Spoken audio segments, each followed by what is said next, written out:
Պարոն Մամիջանյան, Նիկոլ Փաշինյանի մասնակցությունը Մոսկվայի շքերթին ինչպես եք դուք մեկնաբանում։ Գիտեք, ես չեմ կիսում այն իմ գործընկերների այն կարծիքները, որ Փաշինյանը ունի աշխարհաքաղաքական որևէ ուղղվածություն։ Փաշինյանը ոչ ռուսամետ է, ոչ եվրոպամետ է, ինքը իր պաշտոնամետ է։ Իրան հետաքրքրում է իր վերարտադրությունը, իր իշխանության պահպանությունը եւ աշխարհաքաղաքական որ կենտրոնը դա ապահովի, ինքը պատրաստ է դիֆերանտներ երկել այդ կենտրոնին, ծառայել դրան, բնականաբար հաշվի չառնելով Հայաստանի Հանրապետության պետական շահը, այսինքն այս տրամաբանության մեջ եմ ես դիտարկում իր ցանկացած միջազգային վոյաժ, ցանկացած երկիր։ Այդ նպատակով էր գնացել Մոսկվա։ Ես ասացի, որ այդ նպատակով է, ես ասացի, որ դա իր մոտեցումն է, հետևաբար իր աշխարհաքաղաքական ուղղվածության շուրջ վերլուծություններ ես չեմ կառուցում, որովհետև ելքային տվյալը սենա, որ իրան հետաքրքրում է միայն իր իշխանության պահպանությունը։ Կանաչ լույս ստացավ Մոսկվայից։ Ես նման մեկնաբանություն բնականաբար չեմ անի, ես ընդհանրապես իր անձն եմ բնորոշում, թե ինչ են ասում աշխարհաքաղաքական կենտրոնները, դա կարծում եմ մեկնաբանության կարիք չունի։ Այդպես է եղել միշտ, որ Հայաստանի ղեկավարները գնան Մոսկվա իշխանությունը պահելու։ Ոչ, իհարկե, հասկանում եք, եթե մենք գնում ենք այդ ուղղությամբ այցի տրամաբանություն վերլուծելու, ապա երկրորդ համաշխարհային հայրենական մեծ պատերազմում հաղթանակը մեր ժողովրդի կերտած հաղթանակն է, այդ թվում նաև մեր ժողովրդի։ Մենք ունեցել ենք 300,000 զոհ, արյամբ ենք վաստակել կողքի մեր եղբայր եւ բարեկամ ժողովրդների հետ այդ հաղթանակը։ Գիտեք, որպես օրինակ կարելի է դիտարկել հետեւյալ իրականությունը։ Երբ Փաշինյանը Կարմիր հրապարակում էր, միևնույն ժամանակ հանրայինի եթերում մի մարդ, որի անունը ես ուղղակի չեմ ուզում տալ, որովհետև ինքը պարտության, խաբեության, կեղծ ռոպագանդայի սիմվոլ է դարձրել, ինչ-որ անհասկանալի թեզեր էր առաջ տանում կապված ֆաշիստական Գերմանիայի նկարտումների հետ եւ այլն, որոնց ենթատեքստը շատ տեսանելի է։ Ուստի երբ որ համադրում ես այդ երկու իրադարձությունը, դու հասկանում ես հետեւյալը, որ այսօրվա կառավարիչները ուզում են ջնջել ցանկացած հաղթանակի, ցանկացած ազգային ոգու զորեղության մասին հիշատակում, կապ չունի դա համաշխարհային մեծ իրադարձություն է, թե համեմատաբար ավելի լոկալ կատարած հաղթանակ։ Սա ընդհանրապես իրենց աշխատելավոճն է, ուստի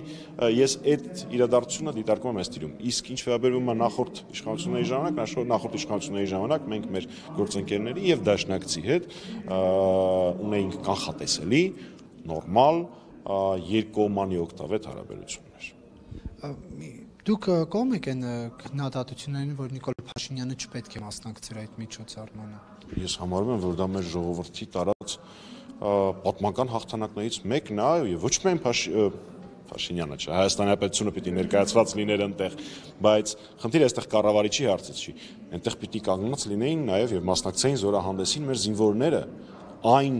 զինվորները, որոնք կրողն են, հետնորդն են այդ հաղթանակը կերտած մեր պապերի։ Երևի Հայաստանում ընտանիք չկա, որի նախնիներից գոնե մեկը մասնակցած չլներ այդ պատերազմին։ Ուստի այո, մեր զինուժն էլ պիտի մասնակցեր այդ հաղթանակի զորահանդեսին։ Կարծում եմ, ես պատասխանեցի ձեր հարցին։ Բայց պարոն Մամիջանյան, նաև այսպիսի գնահատականներ կան, ասում են դա հեչ մեր հաղթանակը չէ, դա մենք փոքր երկիր էինք եւ կայսրության ցանկության պայմանավորված մասնակցեցինք այդ պատերազմին։ Բան կերակրս խնդրում ասածս ձեր վրա չընդունել, ես ասում եմ այն մարդկանց, ովքեր այդպես ասում են։ Այդպես ասողները թող իրանք կյանքում մի հաղթանակ տանեն, ցանկացած ծավալի։ Հետո հանդգնեն կասկածի տակ դնել մեր ժողովրդի հաղթանակներից մեկը։ Երկրորդ համաշխարհային մեծ հայրենական պատերազմում տարած հաղթանակը մեր ժողովրդի հաղթանակն է։ Եթե նայես per capita, այսինքն ըստ քաղաքացիների թվի զոհերի տեսանկյունից Հայաստանը ահավոր բարձր, ցավալի բարձր հորիզոնականում է, հաշվի առնելով այն փաստը, որ առաջնագիծը Հայաստանին չի հասել, բայց մենք համեմատելի քանակությամբ զոհեր ենք տվել այն խորհրդային երկրների հետ, որոնց տարածքում տեղի են ունեցել ռազմական գործողությունները։ Ոնց կարելի է դա չընկալել։ 300,000 հայ արյունը ոնց կարելի է հաշվի չառնել։ Ընդ որում ֆիքսենք նաև, որ Մանուշյանի եւ շատ ու շատերի հերոսությունները նաև դաշնակից երկրներում խիստ կարևոր են։ Ուստի հայ ազգը մասնակից է եղել ոչ միայն խորհրդային միության որպես երկրներից մեկը, այլ նաև դաշնակից երկրների զինուժի կազմում։ Ինչ տրամաբանությամբ են նման բան ասում, ես չեմ ասում։ Եվ Նիկոլ Փաշինյանի հույսը երկկողմ հարաբերություններն, սակայն Ալիևը չմասնակցեց Մոսկվայում տեղի ունեցած միջոցառմանը։ Սա ըստ ձեզ ինչ նշանակություն ունի, որ Ալիևը չէր գնացել եւ արդյոք սա հայկական կողմի համար անակնկալ է եղել։ Ես չգիտեմ հայկական կողմի համար դա անակնկալ է եղել թե չէ, ես ճիշտ ասած այս պահի դրությամբ դեռևս տեղեկությունները քիչ են բնականաբար, ես արժանահավատ վերլուծություն բացատրություն Ադրբեջանի նախագահի չմասնակցության դեռևս չեմ տեսել, ուստի չեմ կարող վերլուծել, առկա տվյալներն էլ քիչ են, պատճառավորներ չգիտեմ, իսկ իրենց երկկողմ հանդիպման տեսանկյունից դրանք երկկողմ հանդիպումներ չեն, հաշվի առնելով նախորդիվ փորձը, ակնհայտ է, որ Փաշինյանը կատարում է բոլոր հանձնարարականները, որոնք գալիս են Ադրբեջանից, կատարում է 1 ամիս լագով, 2 ամիս լագով, կես տարի լագով, բայց վերջին արդյունքում սահմանադրություն եւ այլն մենք տեսնում ենք, որ այդ հանձնարարականները կատարվում են,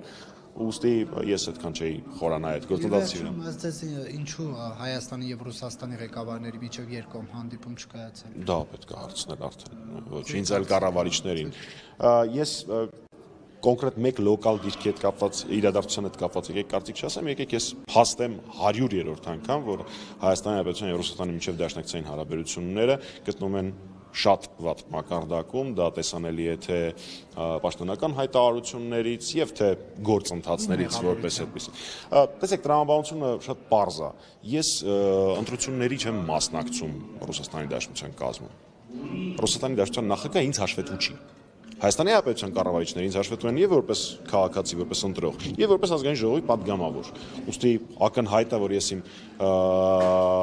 խնդիրները բարձրաձայնելու եմ եւ բացթողումները խոսելու եմ հենց Հայաստանի Հանրապետության կառավարիչների մասին։ Եվ եւս մեկ անգամ ընդգծելով, գիտեք, բնականաբար ցանկացած դաշնակցային հարաբերություններում տեղի ունենում իրադարձություններ, որոնք առաջացնում են հարցեր այս կամ այն կողմի, այս կամ այն երկրի քաղաքացիների մոտ, բայց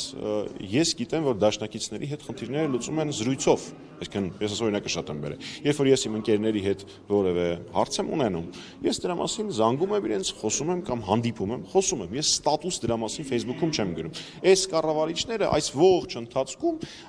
իրենց բոլոր գործողություններում դաշնակիցների հետ խոսել են ստատուսներով ճակերտների մեջ, հրապարակային բայց Ռուսաստանը մեր ճշնամի Ադրբեջանին նախորդ իշխանությունների օրոք այդ ժամանակահատվածից սկսած էր զենքված զինում։ Դա կարող էր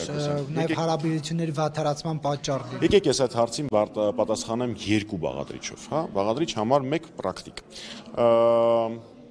Արկա է տարբերություն, թե ինչպես էր Հայաստանի Հանրապետությունը ստանում սպառազինություն մեր դաշնակից Ռուսաստանի Դաշնությունից, այն է գործարանային գներով, եւ թե ինչպես էր ստանում Ադրբեջանը, այն է շուկայական գներով։ Սա ֆիքսենք։ Երկրորդ ես երևի ավելի լավ չեմ կարողանա պատասխանել։ Երկրորդ նախադասությունը որ ասեմ, կլասեք։ Ես ավելի լավ չեմ կարողանա պատասխանել, քան նախադաս Սարգսյանը, եթե չեմ սխալվում, Արարատից այն կողմ էր կոչվում այդ մեդիա ֆորումը, որի ժամանակ նախագահ Սարգսյանը ասաց, որ իհարկե յուրաքանչյուր երկրի իրավունքն է վաճառել իր սպառազինությունները այս կամ այն երկրին, բայց սահմանին կանգնած հայրենիքը պաշտպանող հայ զինվորները գիտակցելու են, որ իրենց վերակրակում են ռուսական արտադրության զենքով։ Ես այդքանով սահմանափակվեմ որպես մեկնաբանություն։ Ես ասացի արդեն, որ այդքանով սահմանափակվեմ, սկսել, չսկսել, ամենայն դեպս 18 թվականին հայ-ռուսական հարաբերությունները եղել են բարձր դաշնակցային մակարդակում։